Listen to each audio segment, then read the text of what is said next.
સાવરકુંડલાથી ખાંભા ઉના દીવ ગીર સોમનાથ જવાનો મુખ્ય માર્ગ અતિ બિસ્માર હાલતમાં જોવા મળી રહ્યો છે। અમરેલી જિલ્લામાં ચોમાસા પહેલા જ રોડ બિસ્માર બન્યા છે અને ઠેર ઠેર ખાડા રાજ નિર્માણ પામ્યું હોય તેમ શહેરમાં કે ગ્રામીણ માર્ગમાં મગરની પીઠ જેવો ખરબચડો માર્ગ થઈ જતા વાહન ચાલકો પારાવાર પરેશાની ભોગવી રહ્યા છે। ત્યારે ખાંભા ઉના દીવ ગીર સોમનાથ જવાનો માર્ગ કમરતોડ બની ગયો છે। અમરેલી જિલ્લાના સાવરકુંડલાથી ખાંભા ઉના દીવ ગીર સોમનાથ જવાનો મુખ્ય માર્ગ સાવરકુંડલાના ખાંભા ટી પોઈન્ટ રસ્તા પરથી આ માર્ગ મગરથી પીઠ સમાન ખરબચડો બની ગયો છે અને ડામર સ્ટે હાઈવે પરથી બહાર આવી ગયો છે। તે ડામર જેવું નામ નિશાન આ માર્ગ પર નીકળી ગયું હોય તેવો અતિ બિસ્માર માર્ગ બની જતા વાહન ચાલકો પારાવાર પરેશાની ભોગવી રહ્યા છે।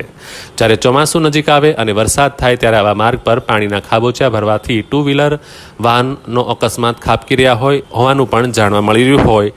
ત્યારે હલકી ગુણવત્તાનો બનેલો આ માર્ગ ઉબડ-ખાબડ બની જતા બાજુમાં ભાડ વાકિયા ચીકિયાળી જવાના માર્ગ પણ સ્ટે હાઈવે સમાન વાહન ચાલકો તોબા પોકારી ઉઠે તેવો થઈ જતા વાહન ચાલકોમાં ત્રાહિમામ પોકારી ઉઠ્યા છે। મારું નામ પરેશભાઈ, હું ભાડ રહું છું અને આ રોડ બહુ ખરાબ છે।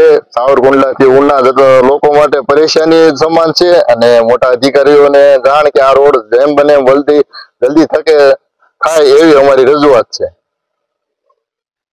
ચોમાસાના નજીક છે ત્યારે ખાંભા ઉના દીવ કે સોમનાથ જિલ્લામાં જવાનો સ્ટે હાઈવેનો મુખ્ય માર્ગ તોબા પુકારી ઉઠે તેવી હોય ત્યારે નાનુડી ભાડ કોટલા ઇંગોરાળા ખેડૂતોનો ગ્રામીણ માર્ગ પણ ખરબચડો બની જતા તંત્રની લાપરવાહીની પોલ ખુલી જવા પામી છે ને તંત્ર આવી કમરતોડ રસ્તાની મરામત વહેલી તકે નહીં કરે તો અનેક અકસ્માતો આ માર્ગ પર સર્જાવાની ગંભીર દહેશતો સર્જાઈ છે। મારું ગામ નાનુડી, ખાંભા તાલુકાનું નાનુડી ગામનો હું સરપંચ છું અને ઠેઠ ખાંભાથી ઠેઠ સાવરકુંડલા અમરેલી લગીનો આ રસ્તો બિસ્માર છે।